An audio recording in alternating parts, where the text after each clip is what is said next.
Okay, so hello for those of you who are watching on Facebook, YouTube, and Twitter. Hello to you guys. On Instagram, hello to you guys. TikTok, hello to you guys. And we're getting ready to go live on our podcast as well. And we're saying hello to everybody there. So here we go. Now we are live on all of our formats. I appreciate all you guys being here. Thank you so much for spending this Saturday with us. Um, if you don't know who I am, you can just, which is fine. If you've never seen my platform, just go to my website. My website is bishopjameslong.com. We're here every Saturday. We've been here for quite some time. So keep in mind, our schedule is Sunday at 8 p.m. Eastern Standard Time, and then Wednesday at 8 p.m. Eastern Standard Time. We have Bible study. And then, of course, on Friday is our paranormal show at 7 p.m. Eastern. And then tonight we have open mic night. So that's pretty much the schedule tonight. Me and Miss Wilma are going to just chat for about 30 minutes. We always like to have a good time and chat for a little bit. And then, of course, what we'll do is we'll have conversations. I'll talk about your demon questions and all this other stuff because people are so obsessed with demons. We'll do demon conversations later, but not right now. And so that's going to happen. That's the schedule, and I'm just going to get everything. Hold on one second. There we go. All right, so that's the schedule, everybody. I'll get your questions in just a second, folks. I'm not going to take any questions until 8:30, so just heads up on that. So, as a matter of fact, let's do this now. There we go. So I'll only take questions at 8:30, starting at 8:30. That's how pretty much. That's how we work here. That's how we roll. However, we do, of course, have. Oh my God! I tell you what, every time that thing just, her introduction just crazy. It's crazy. It's true. She was raised in a barn, and everybody. For those of you who follow us, this is Miss Wilma, and hello there, Miss Wilma. How are you? How you doing tonight? How's everybody doing out here tonight? I am doing great. Are you doing okay tonight? Hello. I was doing okay tonight until you just gave me a shock. So now I have to check my pacemaker. Good grief! Are you doing pretty good tonight? I was not. I don't have a pacemaker. Yes, I was doing. Yes, I'm doing just fine. How are you doing, Miss Wilma? That's good. You're doing great. I'm doing good. Folks, Miss Wilma, she lives in the woods in Kentucky, and she is a mountain woman, and she obviously loves moonshine. So we appreciate her being on with us this evening, and as you can tell, thank you very much. I'm pleased to be here tonight with y'all. Yeah, and you have obviously have had too much 5-hour energy drink or something going on over there. I have not. I always do jokes, but I'm going to do something a little bit different tonight. Oh, That's great. Okay? Oh, sure. Okay. Don't you just love when you go to the dentist and they put cotton in your mouth and then they put that water suction thing in your mouth and then they ask you a question, how you doing? You can't talk because you got all that stuff in your mouth. Isn't that crazy how you can't talk and the dentist asks you that question? I tell you what, I'm telling you what, folks. That was brand new. You can't do that. Again, I apologize for those of you who don't know Miss Wilma. Go ahead. Yep. Did you know the last date with my boyfriend? He was so sweet. He left a trail of roses for me. In 1890. He did. I thought that was so romantic. So I followed him. Made me go right out the door. You don't like it. Excuse me. Hold on. I followed the trail of it, and it just went right out the door. What are you? Have you been running around in circles or something in your house or something? What is it with this energy? The other day, guess what I did? I bought them up. Well, congratulations! I surely did. Now you got to use it. I used them up. and I'm so glad. I really love it. Okay. Now, when I go out, I won't have to worry about my hair. I'll just wear my wig. The mop looks really good on me. you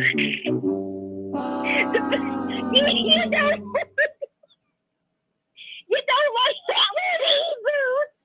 Wow, you really are. You're. I mean, I gotta throw you a lifesaver or something, a life jacket. A man wanted to watch a movie with his wife. Well, that's okay. Wasn't that romantic too? Sure, that's romantic. Yeah. But every time we watch together, she always falls asleep. And then the next day, I have to drive all the way back down to the theater, pick her up, bring her home. Oakley dokley. Okay, good. Thank you for sharing that one. I'm telling you, folks. Everybody liking these? Or do you want me to go back to my joke? Oh. Is everybody having a good time with this? Yeah, they're having a great time with this. Absolutely. My goodness. Yeah, that just love it. A woman told her husband that she better, she better see it. Oh, what did she tell her husband? I kind of got a little messed up on that. I think you did. I think you did. Okay, let's try this again, Sunshine. And scene 2. A woman told her husband that she better see a diamond on her birthday. Okay. So he did. He took her to a baseball game. Get it? Baseball game. Diamond.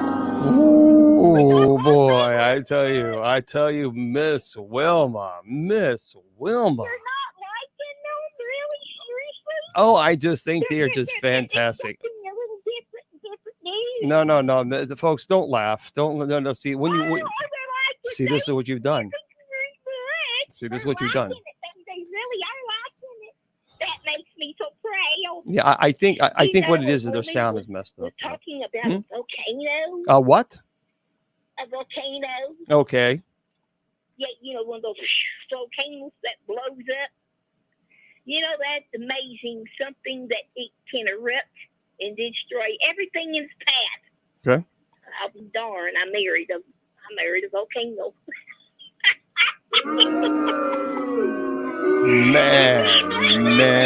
Man, folks.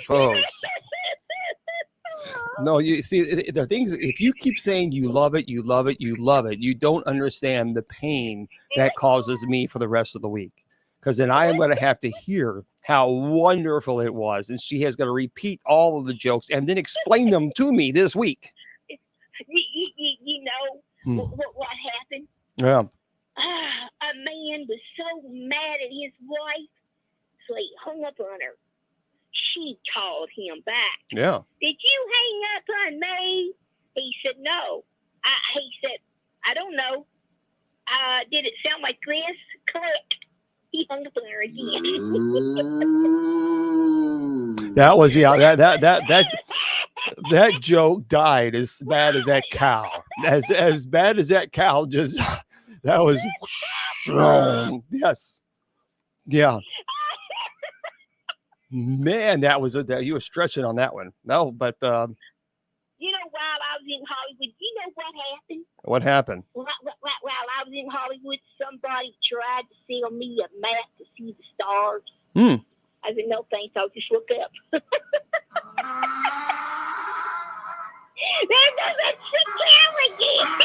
Oh, that's a donkey. That's a donkey, Miss Wilma. There's a big difference between a cow and a donkey. That did sound like that donkey. And you're supposed to be country. I'm the city guy, and I know the difference between a moo and a. Come on, this is all new. I mean, you gotta like one of them anyway. Okay, I'm trying. We'll try. Okay. A man asked another man, "What's wrong with you?" Bill told him, "I don't want to go home." And the man asked, "Why not?" Bill said, "I think my house is haunted. Oh. My wife is there."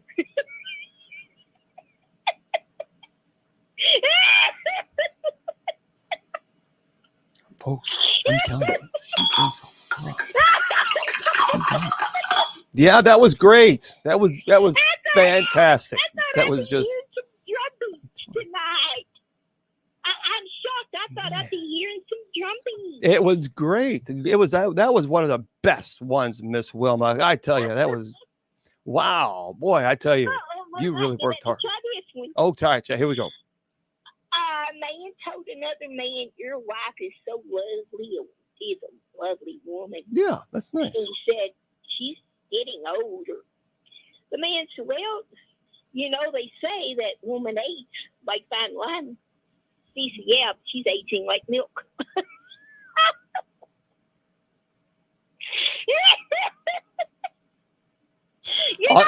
Studio audience, what do you think about that? No, I'm sorry. No, sorry. You listeners up there, if you like what I was doing besides my joke, she let Bishop Long Did know. you say lack? Uh, Did you just say if you lack? yeah, if y'all like my jokes or my little things. What? Okay, what the heck is lack? You like something. You don't like it. Lack? Yeah, you don't want to hate it. If you don't hate it, you like it. Get it? Again, this is like the 20th time. This is the 20th time. 20th time. Lack. Well, yes, I understand, but okay.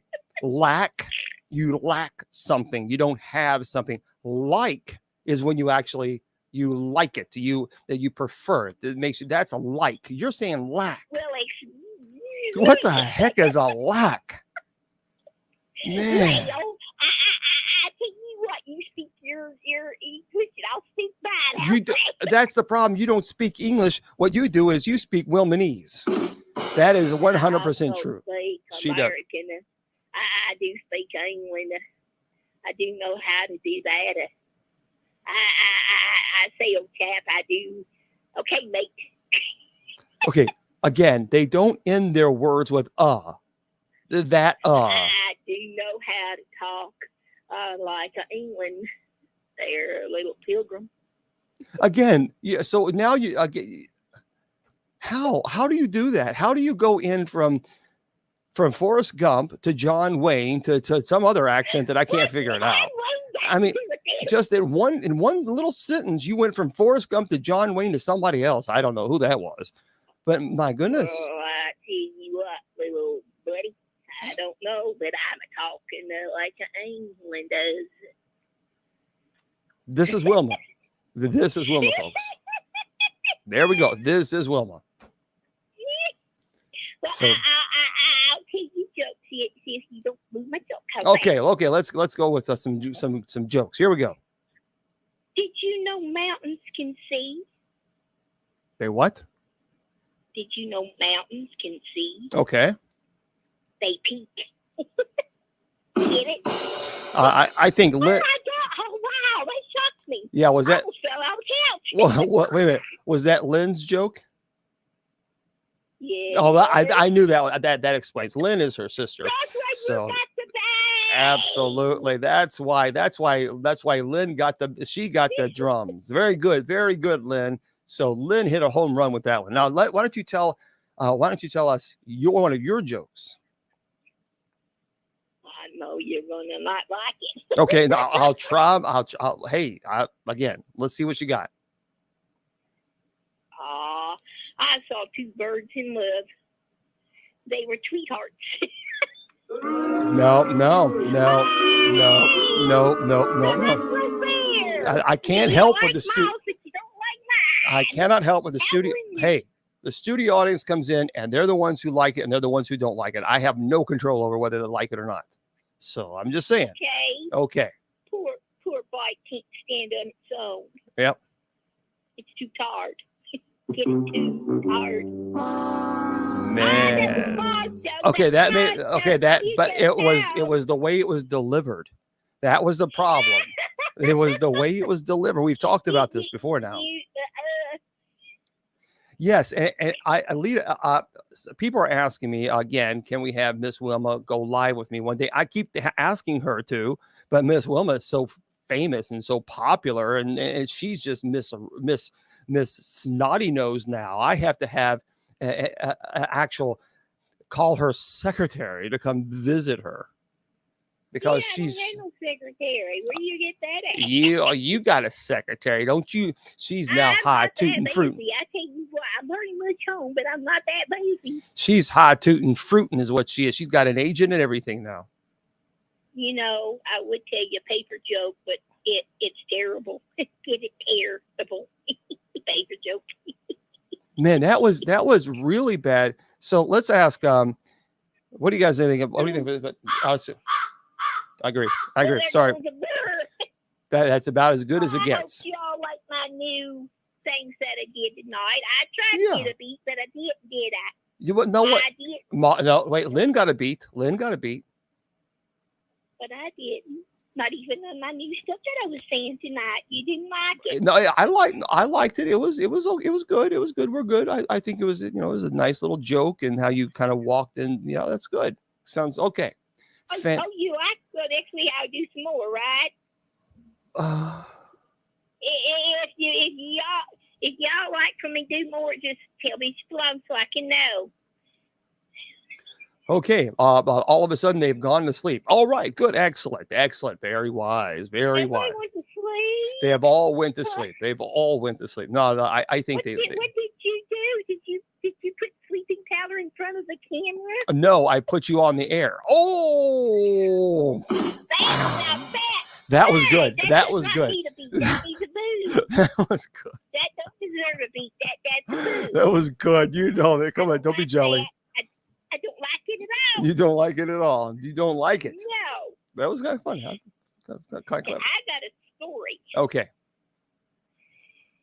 This is going to blow your mind. I sit here after I read it and I thought, okay, what is going on with people? All right, let's hear this story. What we got going on? Okay, her name is Carly Russell. Mm-hmm.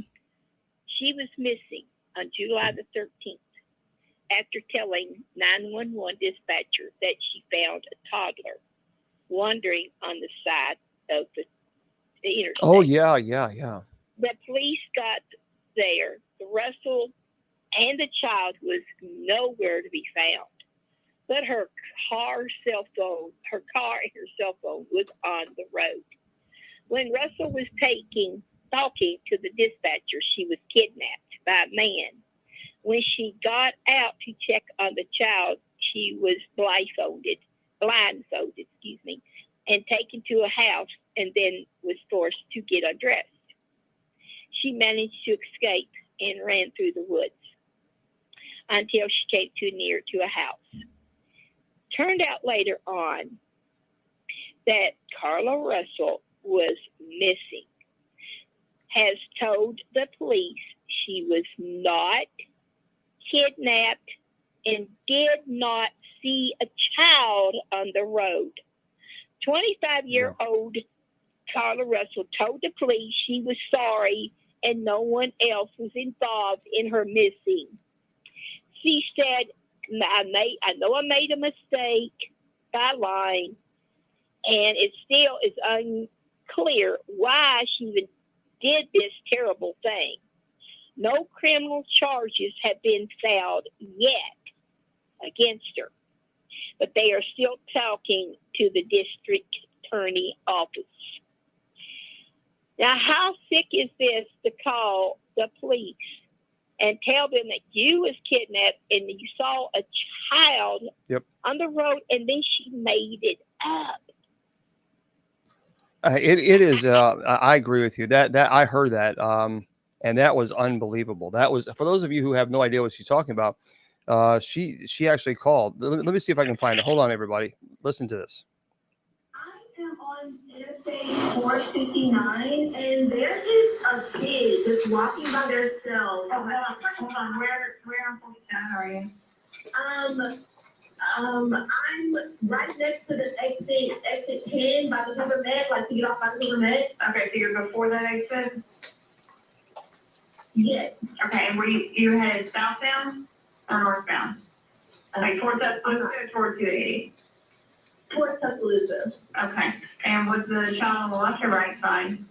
On the right side. Were they walking northbound or southbound?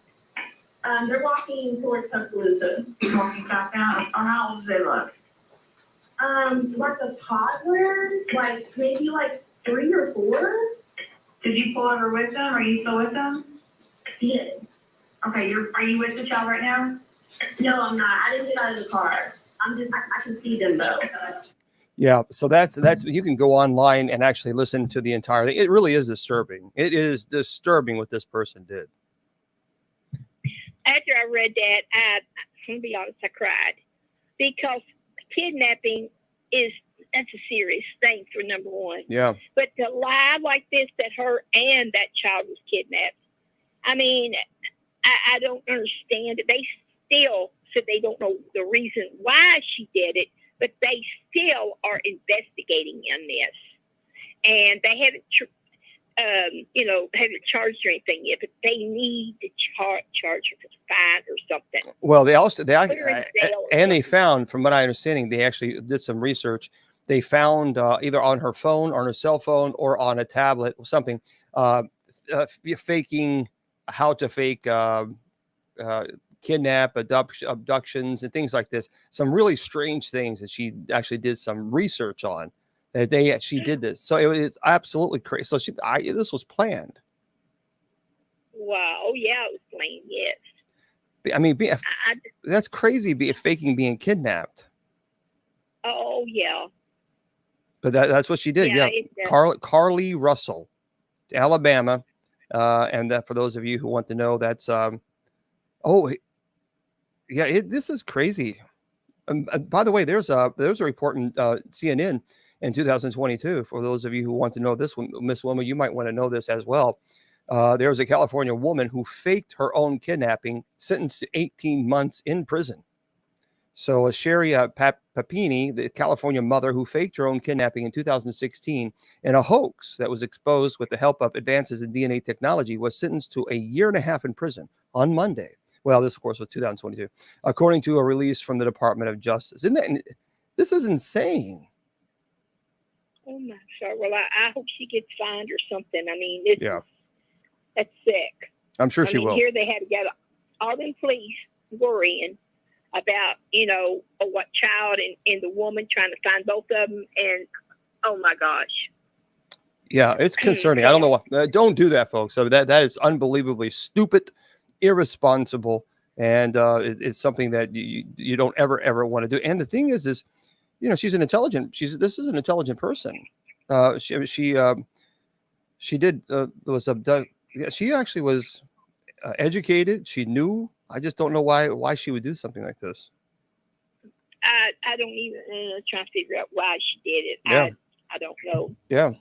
Well, in London, I have been watching this every day. It's crazy. A woman is acting like a Karen. The Royal King's Guard kept telling this woman to stop petting my horse. They shouted at her and many times, "Leave my horse alone." She kept coming.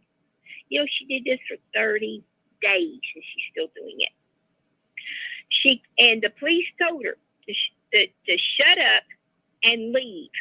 But she left and kept on. Wow. She would tell people, come on up here. You can pet the horse. It's okay. And she wouldn't stop. Go ahead, tourist. It's allowed to touch the horse. Everyone, they took pictures. She would be in, it's probably for publicity, what it was. She's like, hey, I want to be in the picture too. She took one man's hand and let him touch the horse. The horse was going to bite him, and he jumped back. She laughed all the time with this crazy laugh she had. Now, it's on YouTube, if you want to see this. Somebody drew the devil's horns on top of her head. Oh. She has no respect at all for the King's Guards and their horses. I don't know why they won't arrest her. The police yells at her. She just keeps coming back and laughing. She told the police, I love horses. What's your problem? He told her, you are. After the warning, she turned to someone and said, I love it.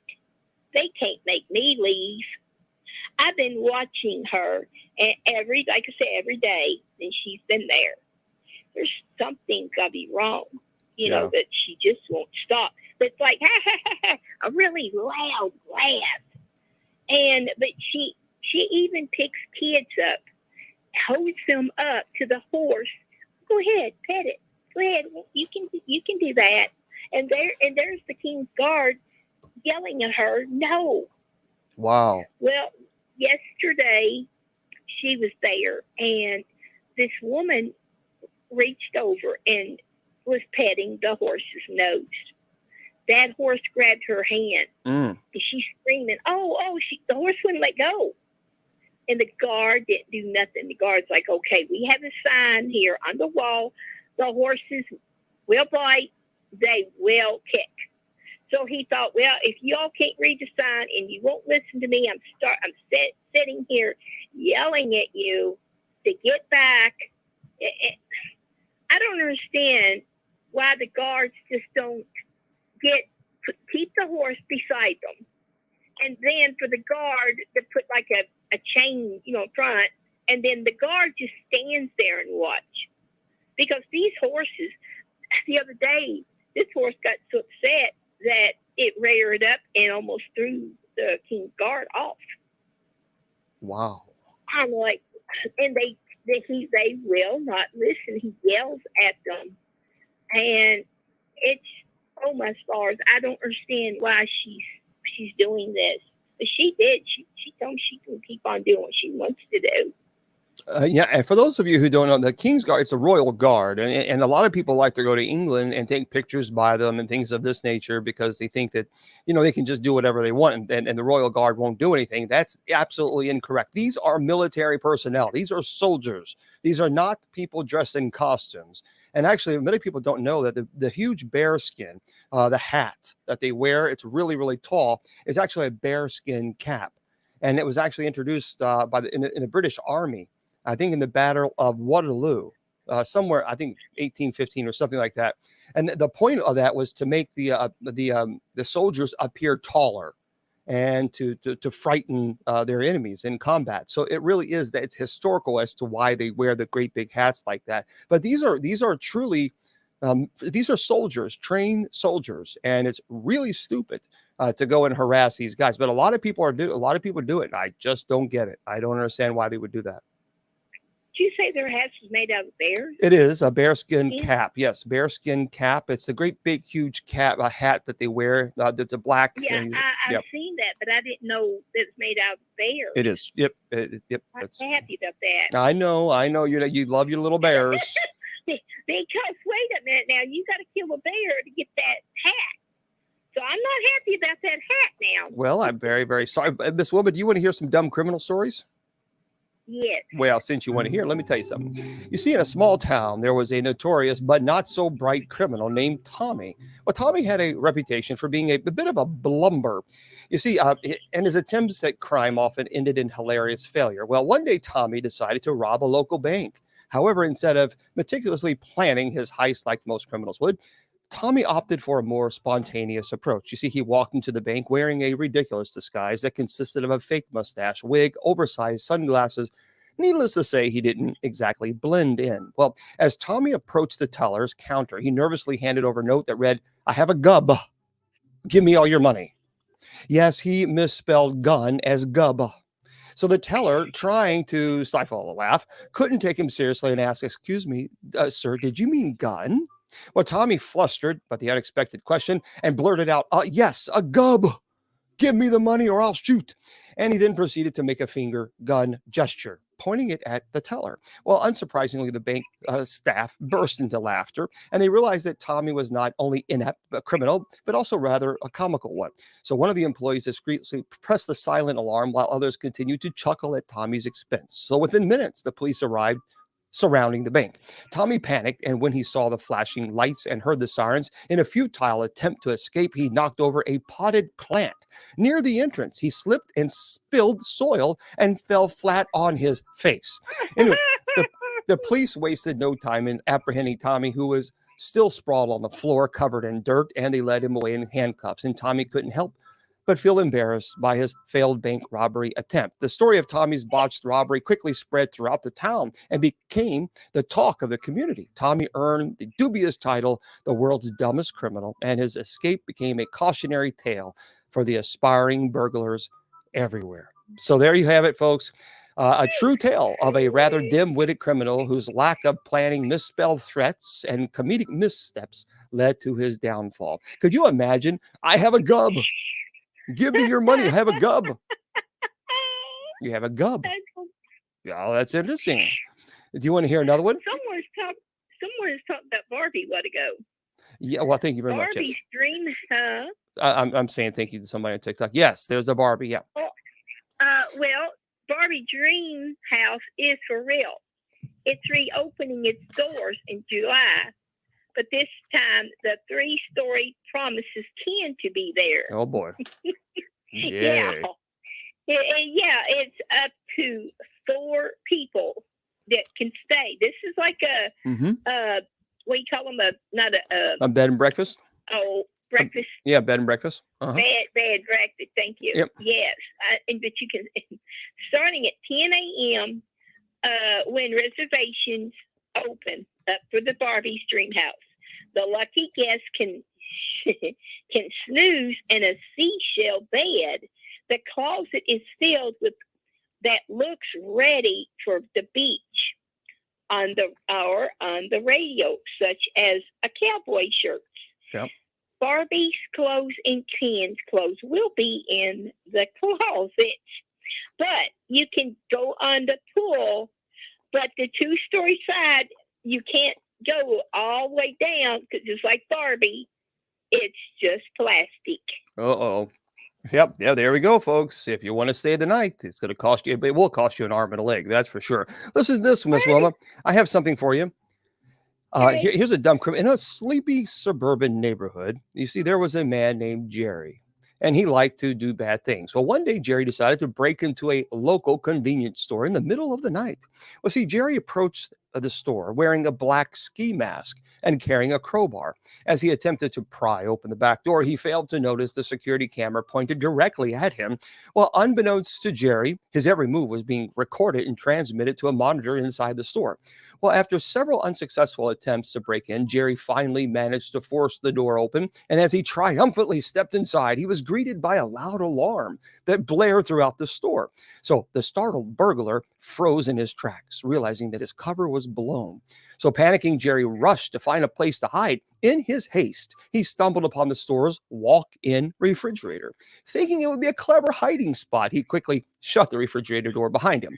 Unbeknownst to Jerry, the refrigerator was equipped with a safety mechanism that automatically locked from the outside. So instead of finding sanctuary, he found himself trapped inside a cold, dark refrigerator. Meanwhile, the police had already been alerted by the store's alarm system and were on their way. And when they arrived, they reviewed the security footage and saw Jerry failed break-in attempt, and they quickly entered the store searching for the intruder. And as they combed through the store, they heard faint cries for help coming from the refrigerator. They opened the door, find Jerry shivering and begging to be let out. The police couldn't help but burst into laughter at the sight of a bumbling criminal trapped in the fridge. So Jerry was promptly arrested and charged with attempted burglary. He became the subject of ridicule in the local community, with newspapers dubbing him the chilled burglar.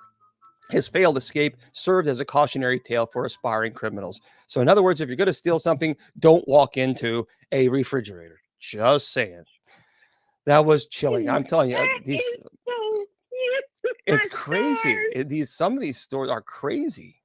Oh, I know it. Well, I'm going to give you my movie preview because it's going on 10:34. Because my movie tonight is Horse Sense. Okay. It's on Disney Plus. Joey and Andy Lawrence, they are real brothers.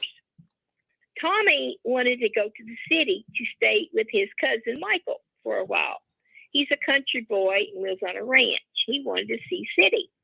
But the thing is, Michael forgot he was coming and had plans. But that's okay. Come on anyway. But he didn't pay much attention to him. But when the young Tommy gets home, he told his mom. So Michael's parents made him go to work on the ranch Because, by the way, he had to pay for a ticket. Now, when Michael gets to the ranch, it's payback time. Now, I don't want to give it away, but it is really good. And, I mean, he gets him good, too. Oh, he does. And this is a funny movie. Well, we're going to have to check that out. Now, do you ever watch? Okay, I know you don't watch any scary movies, but Halloween is not too far away. It's not. It's still. I mean, it's at the end of July. August is right here, so we just have a couple more months. I got a good one we can watch. You do? It's Halloween. Yes, we can watch Hocus Pocus. Oh, really? I know you want to watch scary movies with me, and hey, that's good. I'll sit and I will watch Hocus Pocus with you, but I had to close my eyes on a certain 3 things. Oh, come on! Hocus Pocus is not that. Okay. Let's back that train up for a second. Hocus Pocus is not. It's not that scary. Well, there's certain episodes I don't like. Number one. Well, I don't want to give it away in case nobody ain't seen it. But number one, where the skeleton comes out of the manhole and a car's coming, he has his hand on the outside when he goes down the manhole. A car runs over his fingers. I can't watch that part. Now at the end, where she's trying to get the youth from this teenage boy, she's sucking in all that youth. Well, when the sun comes up, of course, she's supposed to, fade away. Yeah. I cannot watch that part. Why not? I cannot. No. It's not that. It's not that's not scary. Now, did you see the Hocus Pocus, the second one? Because they remade it. Yeah, but it wasn't as good as the first. I agree. Well, what happened was they started out when they was little. I thought, wait a minute, you should have done that on the first episode, not the second movie. But it's so weird. They did that. I agree. I agree with that. I don't know why they do that. I didn't care for the second one. No, because I thought y'all are starting when they were little. Okay, really seriously. They always make these prequels, and it's like, why do they do that? These prequels, and it drives me crazy. They do that all the time. I watched the Brady 80 with Jamie Lee Curtis and Lily Tomlin. Both been funny. Mm-hmm. I did not like it. I don't want to watch it again. It was not funny. It was terrible. When somebody's sick and pretends to be sick, I don't like them kind of movies because they don't really know what you go through. And I didn't care for it. I didn't see any of it funny. Because it was a sad movie and I cried, and I'm glad I did not spend any money to go see it at the theater, because I would have, that I just didn't like that. Yeah, you get that you're kind of affects you, I think, negatively when you see things like that, doesn't it? Yeah, I didn't care for Brady 80. I mean, Jamie Lee Curtis, she does play in a lot of good movies. Mm-hmm. Trying to think of her names. Lily Tomlin, Jane Fonda, Sally Field. I said Jamie Lee Curtis. I don't think Jamie was in it. What it was Lily Tomlin and Sally Field. But they was all getting together watching this football game. And she's like, "Hey, I'm not 80 yet. I'm only 75." I thought, whatever. Hey, Wilma, I have a question for you. Yes. Why did Donny Osmond bring a ladder to the concert? Oh, I know that one. Mm-hmm. So he can see, like people like me can see him. Yeah, that would be incorrect, because he wanted to reach those high notes. Thank you. Thank you very much. That was good. My Donnie can reach high notes. Thank you very much. Without a ladder. No, he needs a ladder. I don't think so. I really do not. He definitely needs a ladder. Well, thank you for coming on, Miss Wilmer. Well, yeah, I'm glad I got to come on, and I want to do a little bit something different. Yeah, you know, I liked besides it. jokes. I liked it. It was I hope fun. y'all like that. Okay. Well, I hope everyone has a great night. Love all of you, and God bless. All right, Miss Wilma, I'll talk to you a little later. All right. Night, everyone. All right, night. Bye-bye. All right, everybody, that was Miss Wilma chatting with us, spending some time with us, just saying howdy to us. She has been working on this new thing that she was wanting to put together, and she was so excited about it, about this, because she always tells just regular jokes, but she wanted to tell us her little story. So I thought that was pretty cool. I think she did a great job, and I can't help the studio audience booed. I can't. Now her sister's jokes were wonderful. They were just perfect. I think Miss Wilma is just but she's a cuckoo for Cocoa Puffs. But she's a pretty cool person. She's a Miss Wilma is just one of those neat people. She is. But she loves doing this. And that's the thing. I think that's special when you are, because Miss Wilma is, she's you all know her by now. Her health is not great. But yet when you're able to bless someone else's day, when you're not having a good one yourself, that really does say a lot about that person. I mean that. When you're able to bless somebody and help them smile when you don't feel like smiling that day, that takes a strong person to do that. And that's Miss Wilma. Because, she's in heart failure. She has a pacemaker. She has multiple sclerosis. Now there's a lot of health issues she has, a lot. But yet she puts so much work into coming on, and she just wants to make people smile. And I think, again, when you're able to do that, that's a very cool person. It's a very cool person, because so many people these days are all about me, me, me, me, me. And Miss Wilma, she loves to come on and to have a good time and to joke with everybody. And I think when you're able to do that, we need more of that. Thank you. And for those of you on TikTok, thank you very much for the likes. I sincerely appreciate that. Almost 70,000 likes here on Saturday. So thank you. I truly appreciate that. Thank you for the gifts. For those of you on TikTok offering gifts, thank you for that. I apologize if I have not said thank you to each one of you. Only because, as I've always say, I run the show on 3 different computers, and so sometimes I can't see what's going on over here. So I just want to give you a heads up on that and show my appreciation. So thank you. Okie dokie. So yeah, we'll go into any type of questions that you may have. Yeah. So Miss Wilma, I've known Wilma for a long time. Okay, I must admit, Candy, I have to admit, I tried to watch The Fourth Kind, but I could not get to it because I was answering messages on Messenger. I have over 800 messages on Facebook Messenger. And I try to answer as many as I can, but you just do what you can. That's all I can. I mean, and so sometimes people get frustrated because I don't answer all the questions. I'm like, I don't even have time to go through the 800 questions or 800, but yeah, we don't know anything about season 2 on the Eli Roth Presents the Legion of Exorcists show. It did very, very good on the ratings. So I think I would not be surprised if there was a season 2. However, I have not been informed of that. So we just simply don't know. We don't know.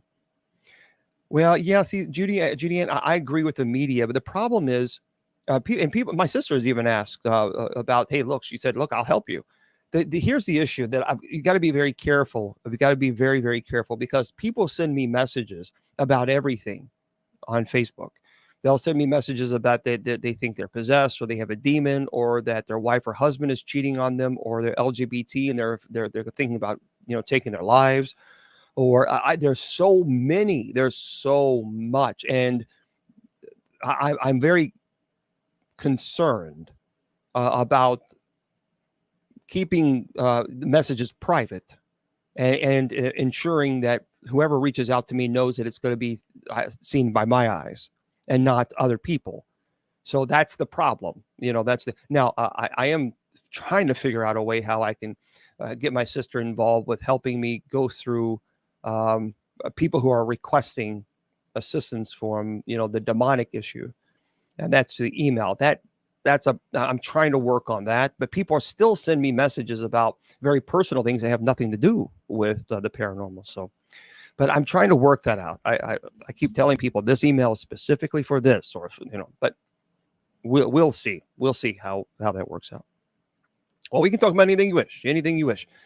We're here to have a conversation. This is open mic. And so you deleted me when I asked what with this, when the church, Pope Francis is killing us. So I didn't delete you at all, Thomas, because I don't delete people because I don't have time to delete them because I am running the show on 3 different computers. So please don't project that onto me. I did not delete anybody. The only time I delete or block someone is when they're blatantly rude. I do believe we had a conversation. Actually, we had a show yesterday on aliens. If you missed it, you can go on my Facebook page or YouTube. And we did a whole hour on it. Actually, an hour, 15 minutes, hour and a half on it. So, yeah, I do believe that there's something there. Yeah, I don't know yet. I don't know, Tambourine. I'm not for sure about the Legion of Exorcists season 2, but it looks like there could certainly be a possibility because it did good in the ratings. But I just don't know, Yeah, watch it if you watch it there on YouTube. We did it was a fun show yesterday. It started at 7:00, but you can go on my Facebook page and my YouTube account, and you can watch it the whole time. I think it was an hour and 15 minutes, hour and a half. So, but yes, I certainly believe that there's something going on.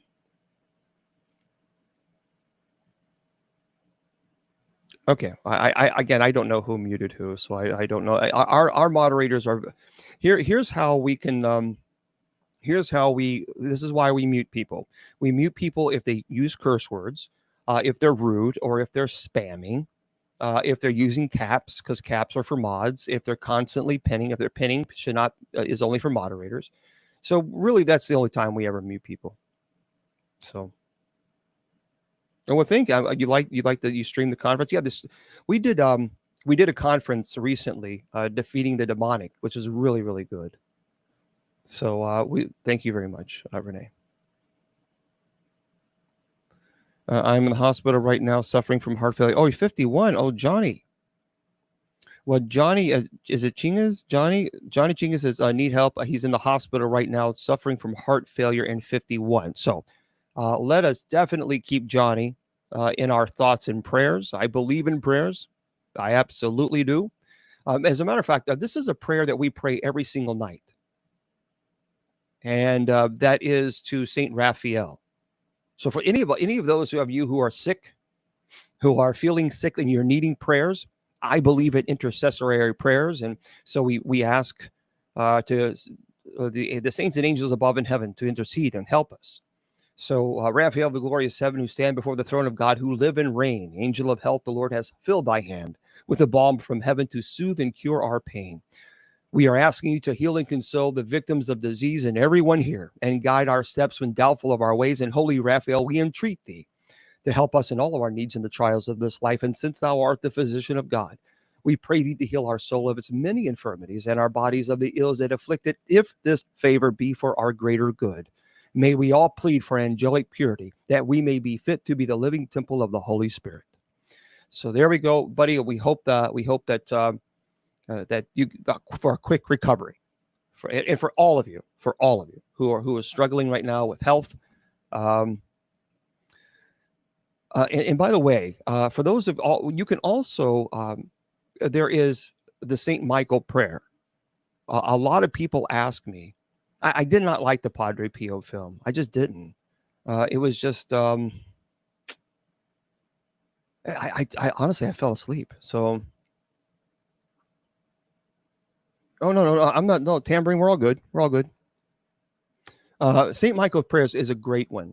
There is a. You know what? It messed up there. Okay, good. On Instagram, Saint Michael. There's a short form and then there's a longer form. And so Yeah, you're right. You have to understand it's very difficult when someone makes a joke. It's very hard to determine the tone. Look, I'm a big jokester. I love making jokes. I do. I make joke. I make fun of myself all the time. But it's really hard when you're online because there's so many trolls and there's so many people that say some of the nastiest things. And you got to understand that the moderators here, we're like a small family.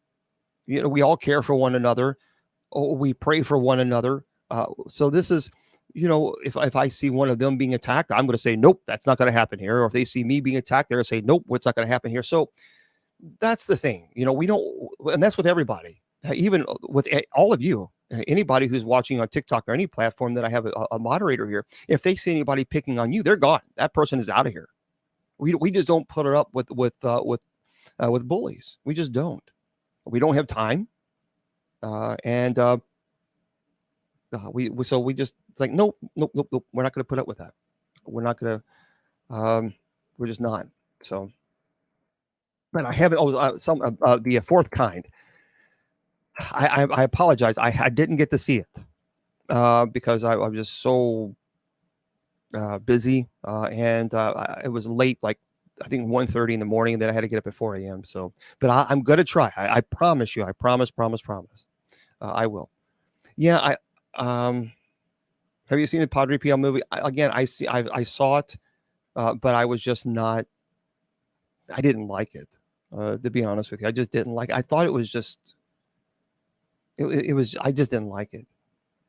So, but that's me. I mean, some people love the Padre Pio movie. I think it's great, but for me, it's like. Nah. So, yeah, I just wasn't a big fan. Well, thank you very much. Yep, you certainly can ask. Keep in mind, I'll try my best to answer as many questions as I can.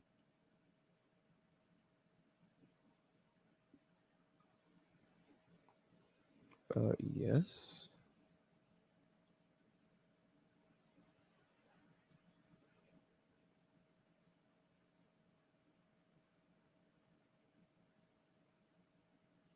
Okay. Yes. Okay, there we go. Sorry, the computer was acting kooky. I did get the car fixed. The Jeep. It's I don't know what I'm going to do, but it's making some rattling noise, so I got to figure that out now. So I don't know. Could the captions be moved over? I don't know how to do that. I didn't even know if captions were on. I don't even know how to turn the captions off, or I didn't even know that I had them on. Are the captions bad for you guys? Because if I can try to fix it. Well, Diane, yes, I was driving it, but I had to take it back to the dealer because of the codes were on there. It had the engine light, so they had to actually go in there and do some code thing. That was ridiculous. It's so ridiculous how pricey they are. But now there's some rattling noise. I got to figure out what that is. I don't know. It's just like a never-ending thing. I think the problem is once the car has all these issues, transmission issues and this issue, then it's like it's a CVT. Put your finger on the slide caption where you want it. Yeah, there you go. I think that it's a 2011, but I don't have a lot of miles on it, but that's the issue. It just the transmission went out on the darn thing. And it's a CVT transmission. So what happens is on those you have to replace the whole thing, which is stupid. Don't buy a car with a CVT transmission, guys. So don't do that. I'm telling you, it's just a pain in the rut row. So don't do that. CVT they're just a major mess. Do you know that? And this is from a dealership. They said it was $9,000. No joke. $9,000. Chrysler dealership. $9,000 to get a brand new CVT transmission for my 2011 Jeep. $9,000. The car is not even worth $9,000. That is stupid. But yeah, so you just have to kind of A buddy of mine tore it all apart and put it all together again, but it's just making some noise again. I don't know. I think it's better to sell it and save money and then replace it. But what are you going to do? What are you going to do? Yeah, rebuilt is, I've already checked that. It's $4,700. And so anyway, yeah, buy a new one. I wish I could. But it's difficult when that's not possible. So, but I agree. I would love to, but it's a Song of Solomon for grief. Yep, Song of Solomon. I love Psalms as well. Psalms are wonderful. So I would encourage you to check out,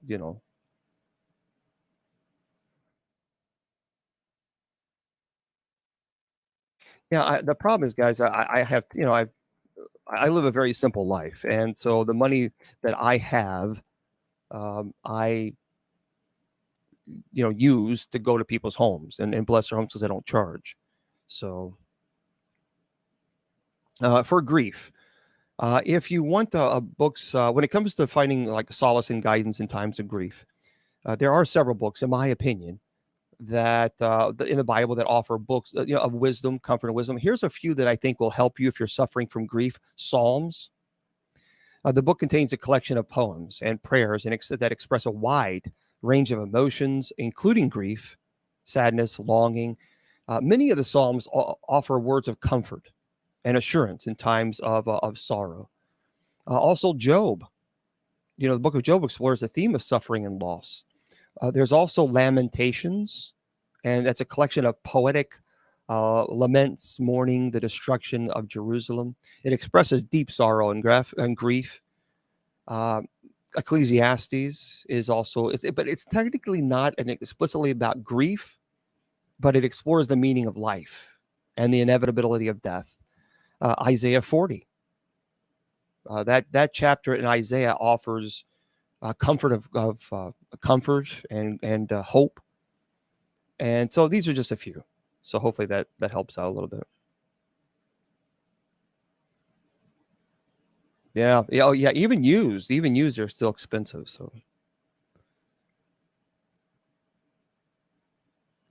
it depends. Strictest order, Catholic order. I mean, that's debatable. There are some. I mean, Benedict was pretty strict. You have to remember, Saint Benedict was so strict, and he didn't like nonsense. But he was strict that his monks even tried to kill him.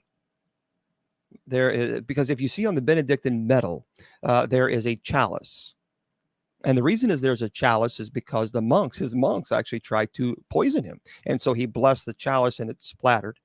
The chalice literally was destroyed.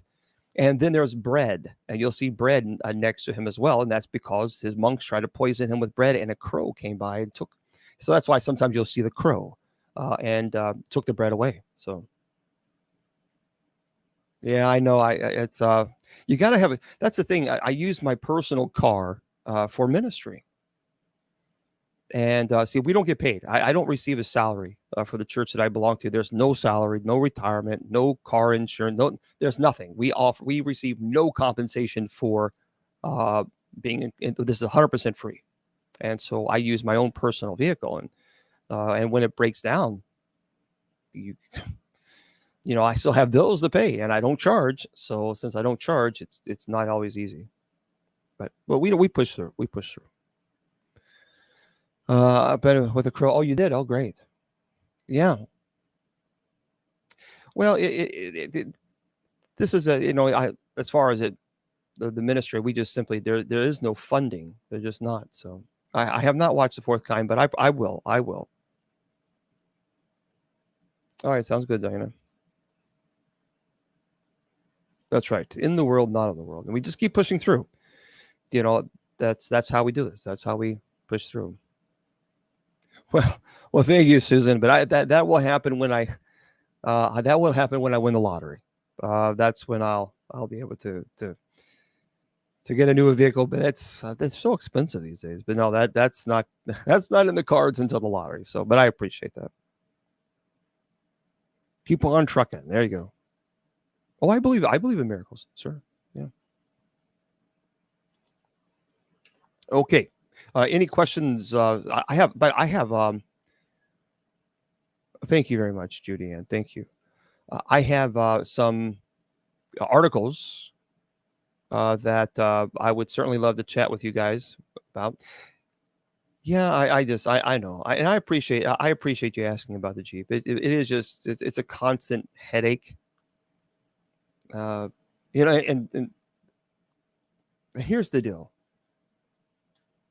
I think this is a form of temptation that the demonic is trying to enter into my life, because people keep telling me all the time, James, if you just charge people, you can easily have 10, 15 cases and you'll be able to go out and buy a new car. That's true. That is true. But I just have a problem with charging people. I just have a problem doing that. There's just something that just doesn't feel right for me. So.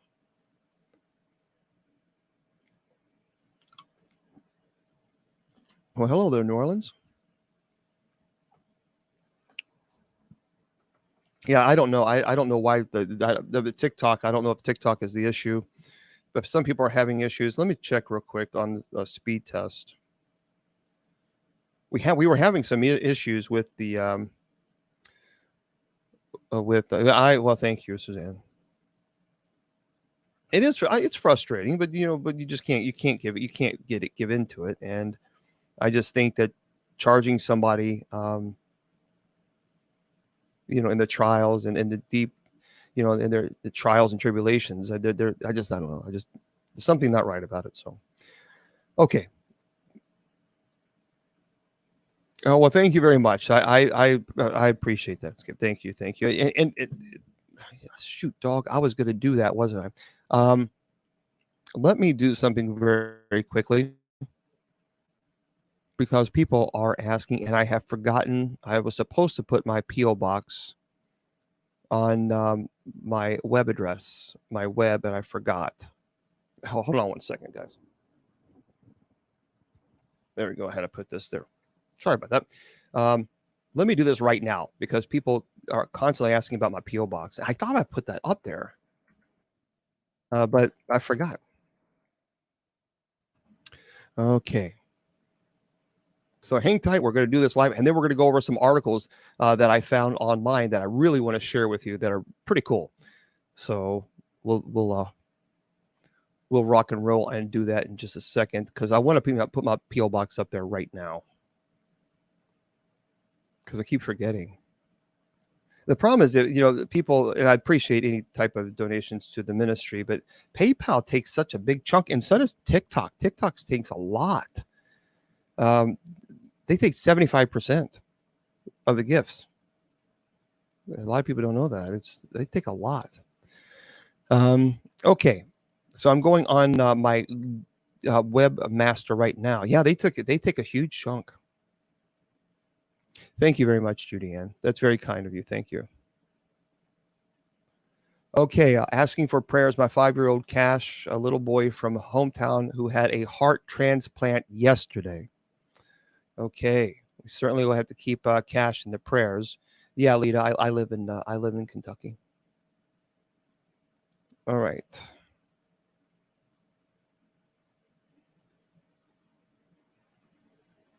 So I'm trying to figure out.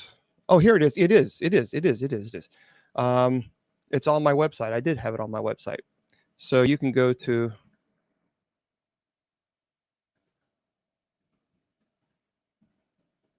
Yep, there it is. You can actually go to my website, bishopjameslong.com, and it's right underneath my information. That's the PO box right there. I thought I had that. So there you go.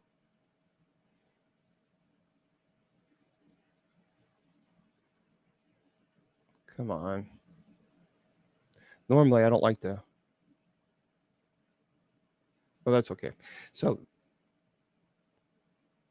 there. Okay. So it's up there.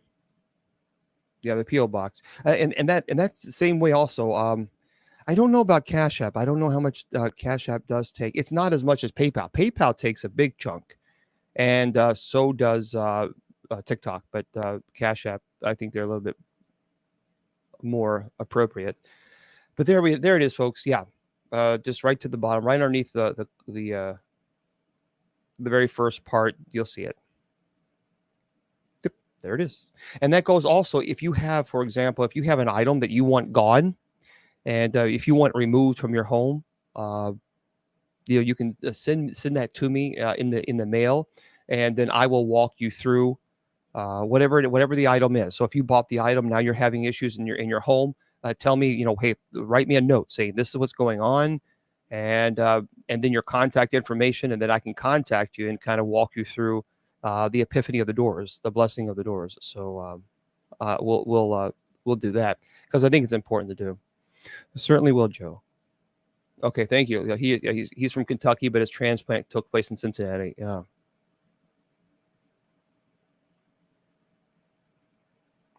Sure. Yeah, the old Catholic Church and the Roman Catholic Church. There's a big difference between the two. We believe in the 7 sacraments, so the 7 sacraments remain.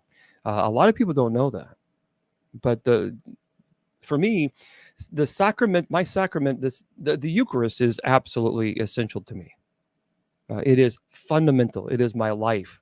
It is what I live for, and I'm honored to be being able to administer the rites to people, the sacraments. It is something that it's very humbling, and I've talked about that the other day. So we have the 7 sacraments. We do not have the papacy. Now we acknowledge the papacy. I mean, we have the Bishop of Rome, but we're different in that within the old Catholic Church, each bishop has their own jurisdiction. So you might have some old Catholics that are ultra liberal. You might have some that are ultra conservative, and you have others that are moderate. It really just depends on the jurisdiction themselves. There are some old Catholics that will not ordain women. There are some that will. That will. So again, that it's different with each jurisdiction. We do not get paid as clergy, so we are not given a stipend. We're not given a church. Our ministry comes out of our own pocket, and we can marry, should we wish, or we can stay celibate and or single. But either way, we do have married clergy, and in our jurisdiction, we do ordain women. So.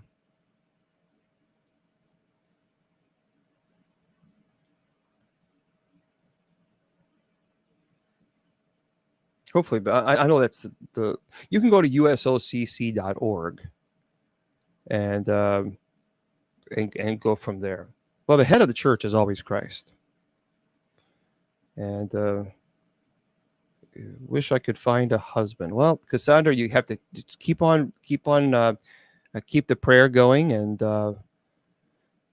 never give up. Just pray about it and ask God to help. And I think hopefully you can find someone that will be just perfect for you. Okay, someone was asking questions, but I forgot what it was. I studied for the Roman Catholic priesthood for 6 years. I went to I studied with the Benedictines, and then their seminary, the undergraduate program, closed, and so I transferred to Loyola University in Chicago, and St. Joseph Seminary was on the campus there. And so I graduated from Loyola University, and then continued my education in the Roman Catholic graduate school seminary program for 2 years, and I received my minor orders there. And that is when I felt God calling me to the old Catholics. Well, Brent, first of all, if you're under attack, if you're under demonic attack, I would certainly say, there is clergy hierarchy. Yeah, we have the episcopacy, we have the presbyterate priesthood, we have the diaconate, we have seminarians, we have Benedictines. So yeah. If you, first of all, I would ask you, why do you think you're under attack? That would be the very first question. If someone says to me, I am under attack, I'm under demonic attack, then what I say to them is, well, how do you know? And what's going on specifically that makes you think that you are under attack? That would be the first question. And then based on that, if you still feel that you're under attack, then I always tell people that you can never, ever, ever, never don't get into this idea that you are a victim. Because if you put yourself in the mindset of a victim, then that's exactly what you're going to be. And so my mantra every single day to the demonic and to life itself is, I will not be your victim. I will not be your victim. And I'm very, very clear about that. And so I begin to pray. I pray the St. Michael prayer. I'm very devoted to the Blessed Mother. So I pray the Rosary. Of course, the Our Father. I have Mass every single day. So for me, that's what I do. I always take my concern and fear to God, whatever it might be. If I feel like I'm under attack, it goes directly to God, because I know that God can handle it. And you need to remember, any of you who feel that you're under attack, demonic attack, you need to remember that the moment you begin to pray is the moment that demons begin to fear. They begin to tremble. And so when you start putting yourself in this victim mentality, you got to be very, very careful about that. That's right. Hudson, you hit the nail right on the head. You rebuke evil in the name of Jesus Christ. And the moment that you begin to pray, the moment that you mention Christ's name, the moment you have to remember that. And generational curses, there's a lot of people who put a lot of stock into generational curses. I don't. I just don't. I know that there are a lot of people who do, and I respect their opinion. I do. I truly do. But I just, I'm not a big proponent for that. I don't advocate generational curses. If someone asks me to pray for them to remove a generational curse, I certainly, if they feel that they are under that, I will pray for them. But I just, because I don't believe that a demon has that type of control over our lives, because it's all about intent. So if you did not give intent, that it has no authority over you. And so for me, I just, that's why I just kind of, because then when you start talking about generational curses, then that's automatically places you in a victim mentality, and there's nothing you can do about it. And so for me, I have an issue with that. That's my perspective.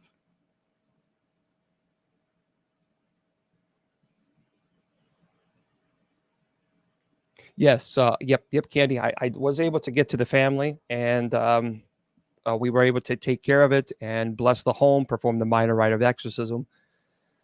And I talked to him just the other day, and things are quiet. So, and it may be a situation where it may be quiet for a couple of days and activity may increase again. So I think that's what people think sometimes, is that when you perform the minor rite of exorcism, sometimes people think, well, that's all it takes. Well, no, sometimes it takes several times. Well, thank you very much. Thank you, please. Sometimes it takes a couple times. So it's not a one and done situation all the time. And so, yeah. So let me just talk a little bit about here's a couple articles that I wanted to pass on to you guys and see what you guys thought about this. Listen to this.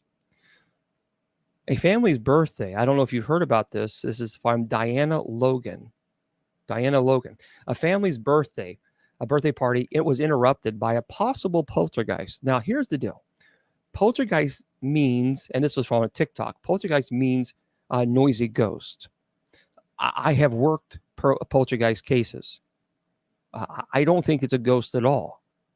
At all. I think it is, in fact, negative energy that someone is omitting. Hello? And that's what I think it is. So for me, I don't see it as a ghost, because I could perform a million blessings on that home. It does nothing. On a poltergeist case, does nothing. The only time that a poltergeist actually is resolved is when the person, whoever the person is, going through extreme emotional stress, you get them counseling and help. Then I have found that activity decreases. And so to me, it's just kind of like, I'm not just, the terminology is, I just disagree. Oh, great. I'm glad that you doing well.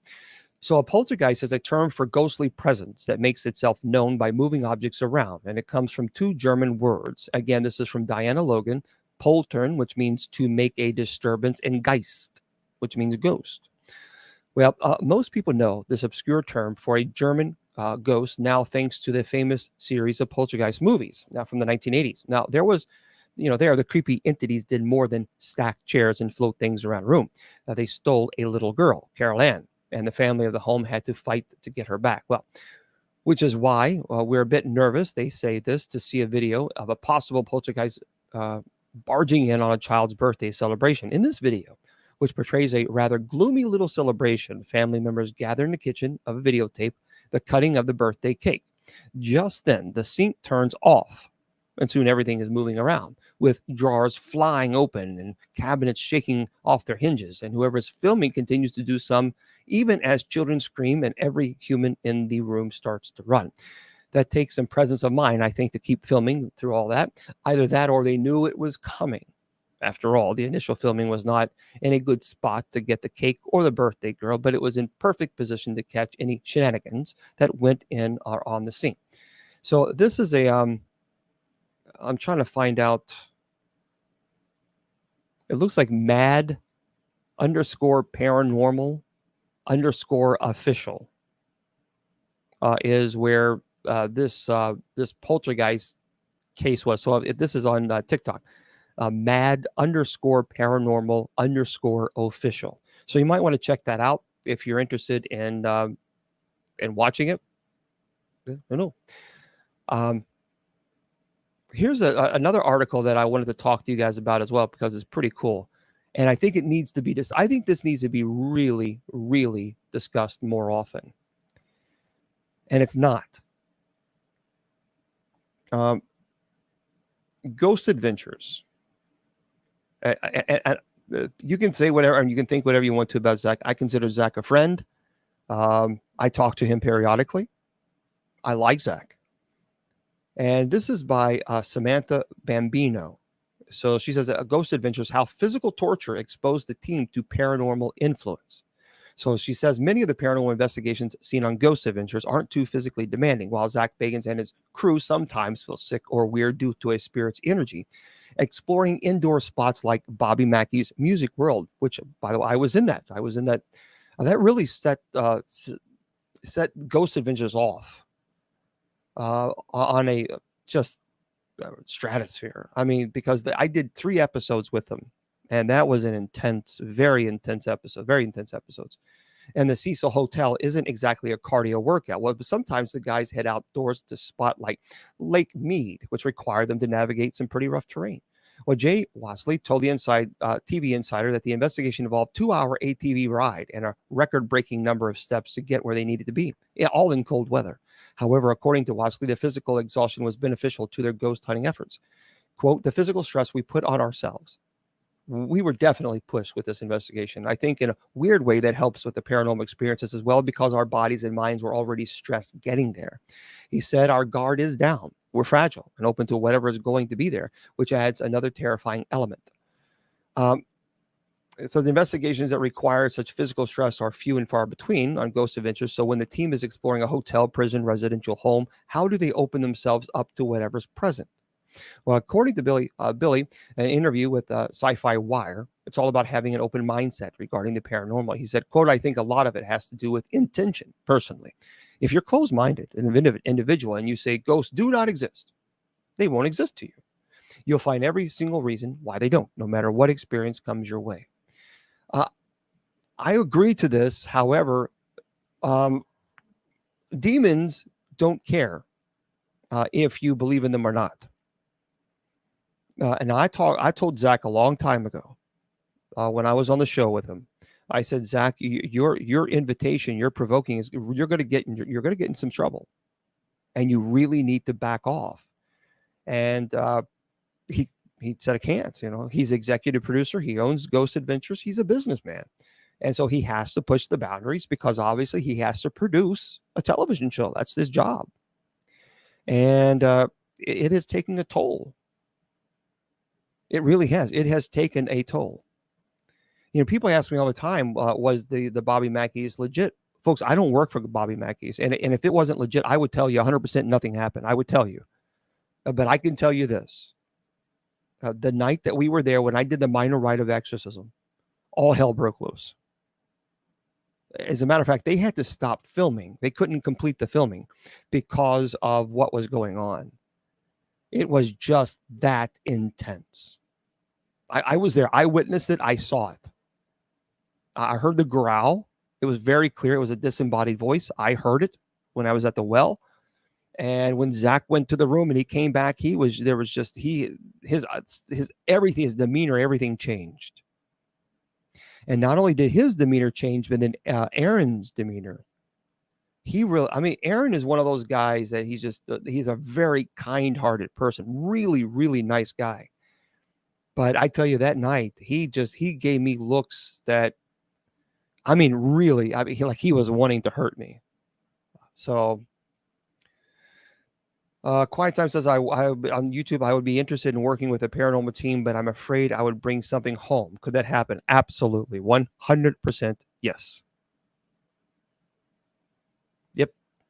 You have to remember, it is dangerous when you investigate. You don't know who you're speaking to. You don't know what the community, you don't know. You have no idea of the identity. And the moment you say, is there anyone here? Can you make a noise? Can you do something? Can you touch me? Can you push me? Can you drop something? That's invitation. And you have given the invitation, and then attachment can absolutely, and it does occur. So this is why you need to, if you're going to ever get involved with a paranormal investigation, first of all, ask yourself why. And then secondly, if you really do feel like this is something you're passionate about, you've got to find a team that's credible. That is credible. So find a team that doesn't believe everything is a demon. Stay away from those teams. Stay away from them. They will get you hurt. So find people who've been this for a while, that try to debunk and explain the activity. Find them. Find those people. Find people who are not just on a Friday, Saturday, Sunday, they want to do stupid stuff. So don't get involved with those type. Do not. And there's nothing wrong with teams, going on YouTube, I guess, for social media. I guess, but there's so many teams now that have such a desire that they will cut anybody's throat in order to get on television. Those people you don't want any part of, because what happens is sometimes there's that temptation to fake evidence, and you just, again, there's nothing wrong with getting on television. That okay if that's your goal, but just find out what's the purpose. Why do you want to get involved? If it's to help people, then make sure you get involved with people who have been on the field for a while and who don't go around doing stupid things. So. Because there's a lot of teams that do. There are a lot of teams out there, and they get people in some serious trouble. Yes, thank you very much for please don't forget to subscribe on TikTok, and CES. What CES? What's CES?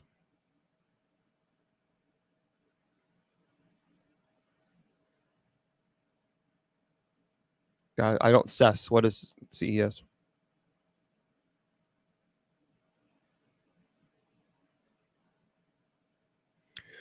A demon is a fallen angel. A poltergeist is negative energy that someone is omitting who is going through extreme emotional stress.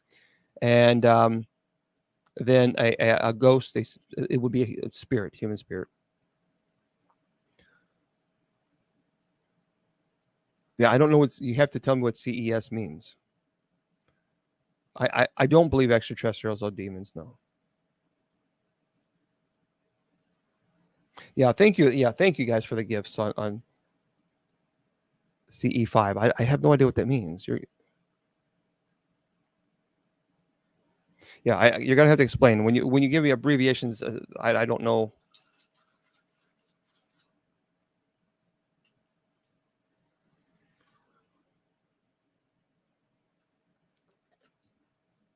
Oh, I know.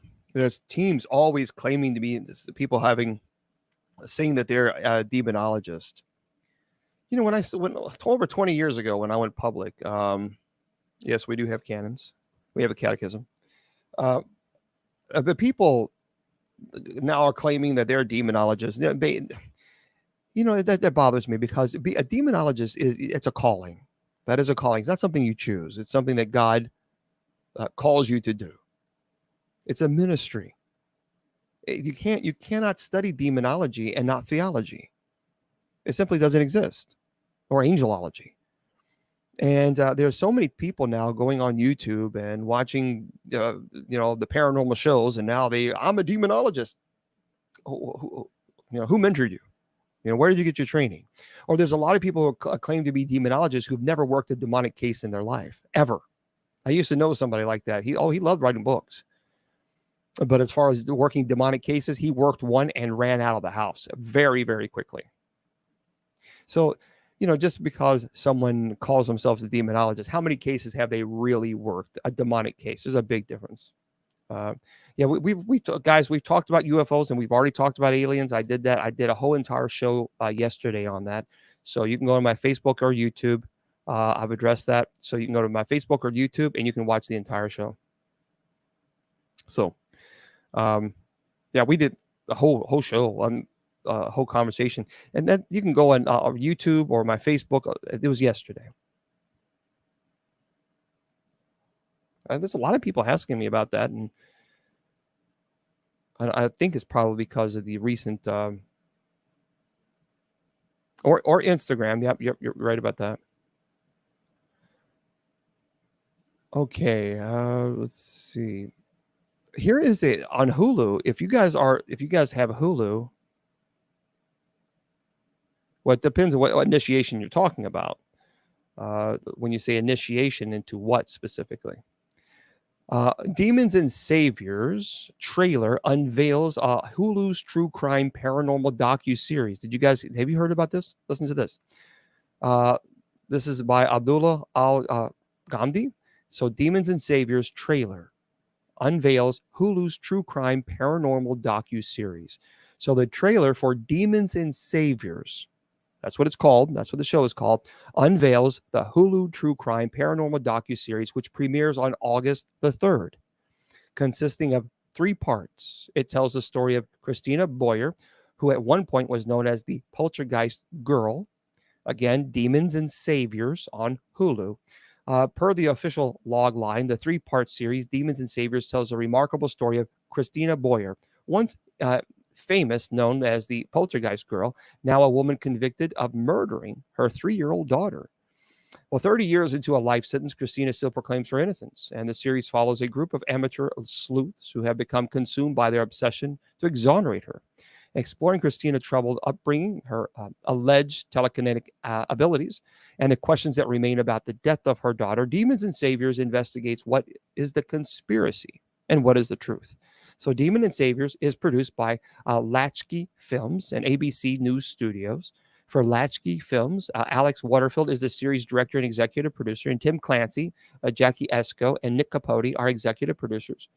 So sounds pretty good. Sounds like a pretty interesting. If you like the docu-series, well, check that out. It's called Demons and Saviors. It's at Hulu, and it airs on August the 3rd. Pretty cool. And thank you again for the gifts on TikTok. Thank you. Okay.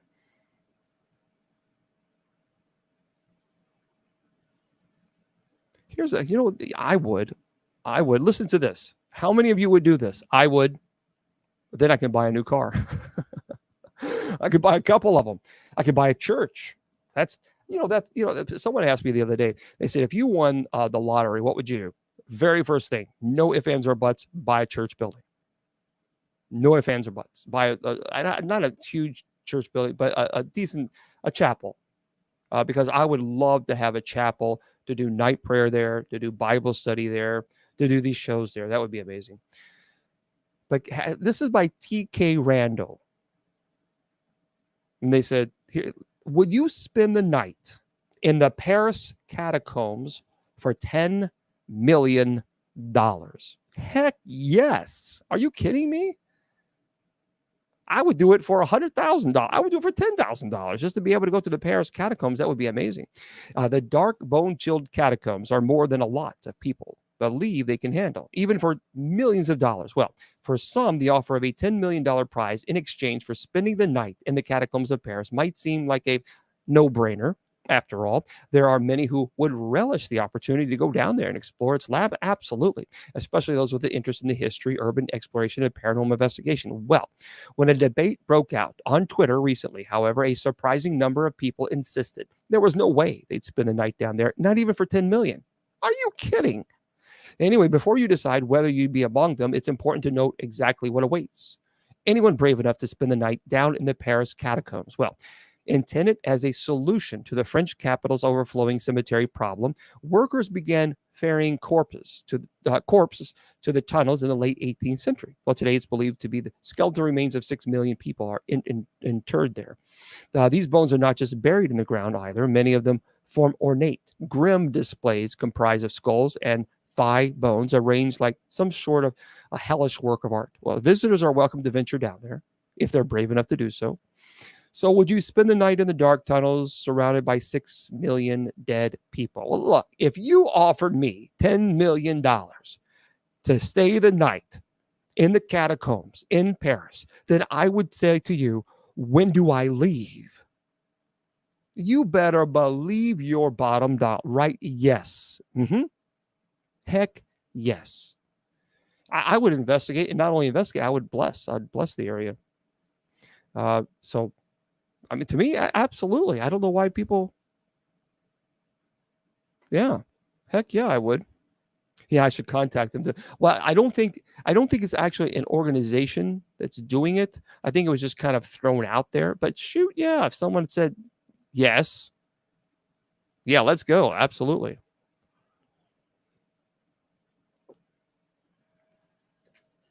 Yeah, that's there's a movie, Amanda, about that, about the catacombs.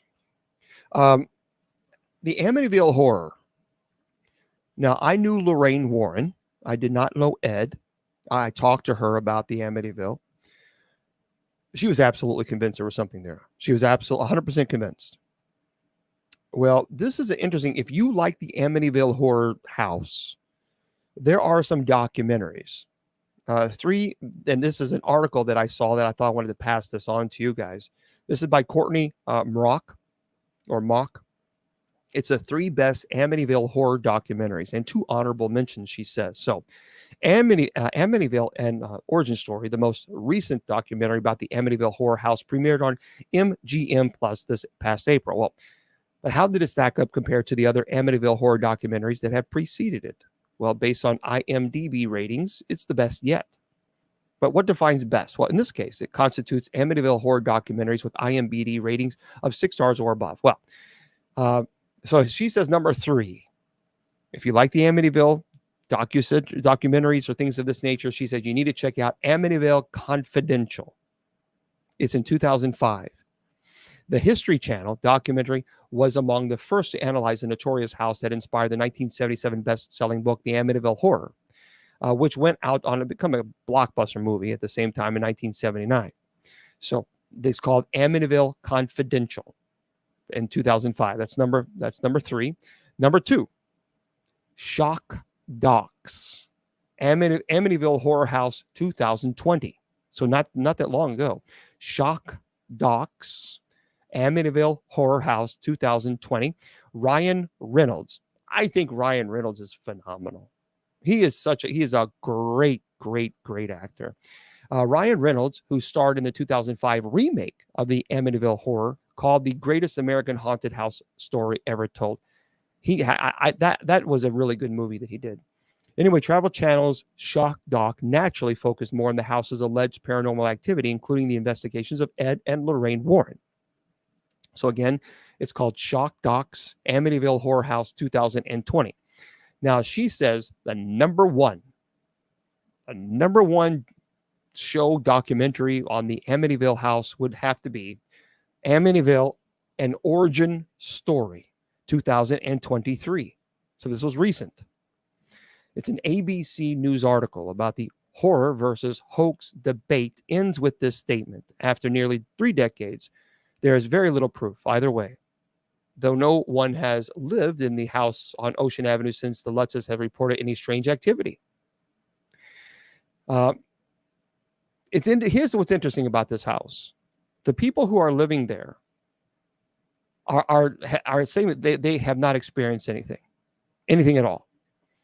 Now, personally, what I have heard and I have read that George Lutz was involved in some pretty dark dark stuff, really, really heavy stuff, some things that he shouldn't have been delving into.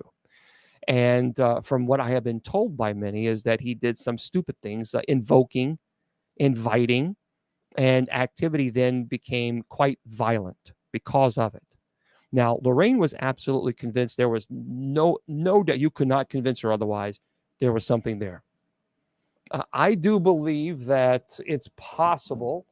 The one theory is that they created this story that it was possessed, even though a house does not become possessed. It being demonically infested to get out of their mortgage. Because the argument is that Lutz's businesses weren't doing very well, and they couldn't make the payment, and so they concocted this story with his attorney friend, I believe, and to tell this story to sell. And that is the story. That's one of the explanations of the Amityville Horror House. Either way, I believe Lauren. I believe absolutely Lorraine truly believed there was something in that home. And I think Lorraine truly believed it was evil. So, yeah, I don't know I haven't heard the mafia thing, but I did hear about that he was involved in some bad stuff, bad mojo that he probably should not have, And so, yeah, you can't do that. You can't do that. A lot of people have been asking me about Amy Allen. If you have watched the show The Dead Files, I have met Amy and her partner, our co-cast member, both very nice people. Andrea Perrin, yeah, I'm good friends with Andrea. Well, Allison, this is by Alan DeGrush. She says, renowned medium Amy Allen has left The Dead Files. Well, what happened? So a lot of people have been asking me about this. Well, ahead of season 15 of The Dead Files, Amy Allen announced she was leaving the series. So why is that? Well, here we go. This is the reason if you like The Dead Files show. Season 15 of The Dead Files is well underway, but unfortunately, viewers have seen the last of the founding cast member, Amy Allen. Ahead of the season premiere, Travel Channel announced that the renowned physical medium, or should be psychic medium, would leave the series after the 5th episode, which aired on June 29th, 2023. So why? Well, on April 21st, 2023, the Travel Channel announced the return of The Dead Files, but the network also revealed that the longtime medium Amy Allen would be leaving. And it says, for a personal break. Quote, this season marks a significant change as it bids a bittersweet farewell to Amy Allen, a dedicated partner to Steve, for over 200 episodes. The network said in the press release, as a gifted physical medium, Allen has been a fundamental part of the team since the show's inception in 2011. The network added, after years of doing the intense work, Allen will be stepping down for a personal break, passing the torch over to her fellow psychic medium, Cindy Kaza, who will continue to help solve cases of unexplained paranormal phenomena alongside the co-star.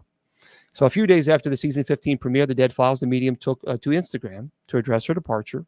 And a fan in the comment asked Amy, what's next for her? And she responded, taking a year to get healthy, enjoying my online store, a massage school refresher, and guiding a few workshops, and even a paranormal weekend or two.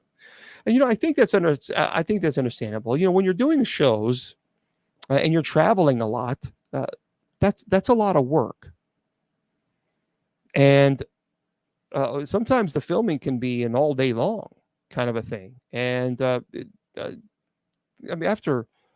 that many seasons, I think that's a great run, because a lot of shows don't last that long.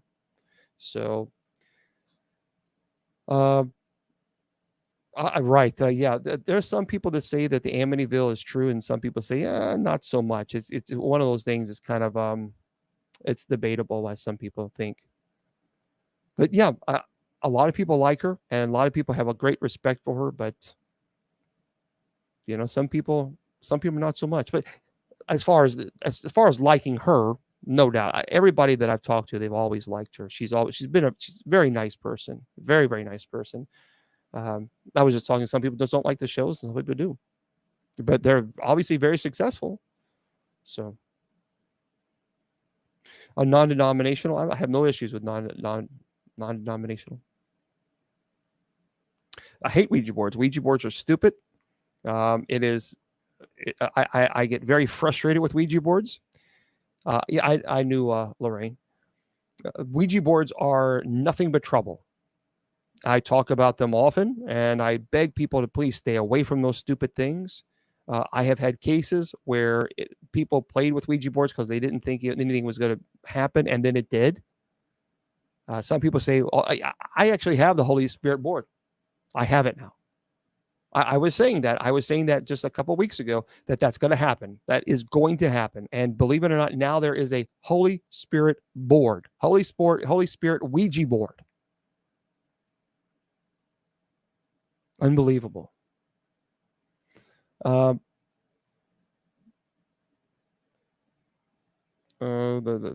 that have passed on, they're resting in heaven. No, sure, because time and space does not exist in death.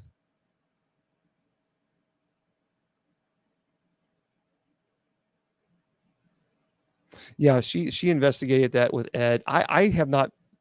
Now you can't get into the home now. The Amityville. You can, as a matter of fact, they even did remodeling because they were getting so frustrated with people showing up in this neighborhood. And so, yeah, it was just, they were not very happy about it. They were causing a lot of problems. Yeah, Ouija boards are no good. Well, certainly, it's not a belief. I know that possession exists. I have performed 30 documented exorcisms on people who are truly possessed. And so it's not a matter of belief. But yes, as an exorcist, I know that possession exists. Yeah, you believe it too. Yeah, it's true.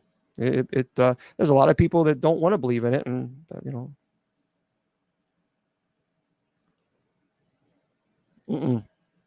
I've never been to the museum. I would like to go.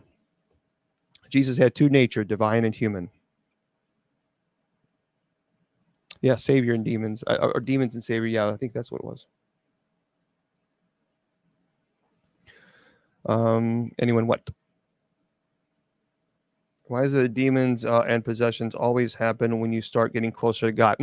So the question is, why is it that demons and possessions always happen when you start getting closer to God? Because the closer you get to God, the harder the devil works against you.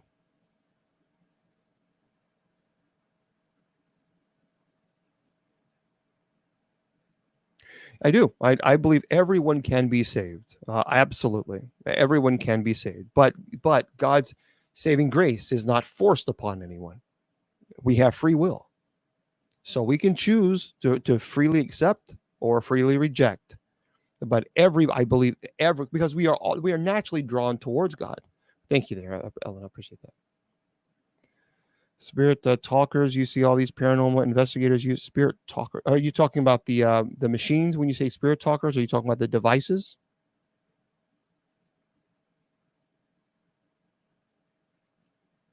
Well, verifying the account, I'm trying to get the account verified here on TikTok because unfortunately there's a lot of people who have created fake accounts.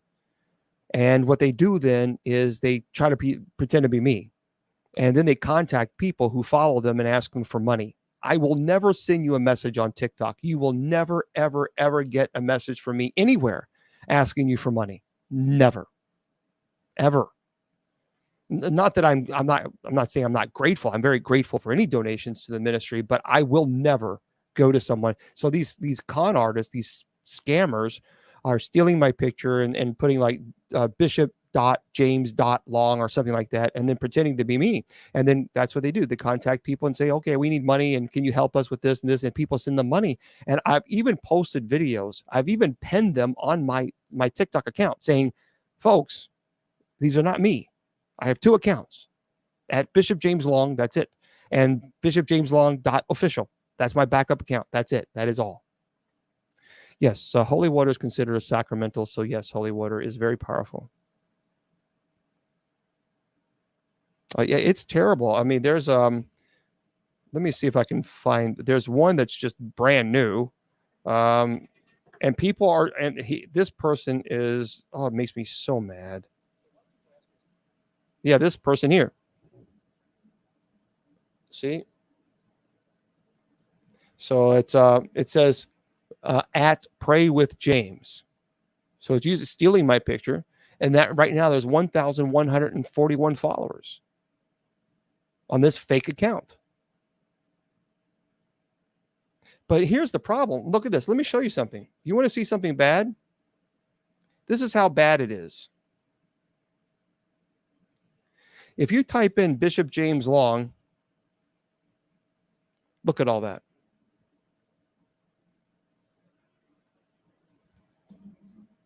All that with Bishop James Long. And it goes even more. So let me scroll even further. So I scrolled even further. And let me scroll even further. So these are all fake accounts. They're all fake accounts. And so it would be and the thing is I have never asked, never, and I never will send anybody any email or message asking you for money. Not one, never have, never will. I don't charge for this ministry. So for the trolls who are saying, well, you're a scammer, true. Again, I don't charge, and I pay for things out of my own pocket to get to people's homes. A scammer doesn't do that. Okay, so take the tinfoil hat off of your head and graduate from middle school and then come talk to me like an adult. Thanks. Some people. Yeah, they do. They contact people and they tell them that they have this issue or that issue, and then they want money, and people send them money. So I don't know. And I keep reporting them. I keep reporting them all the time.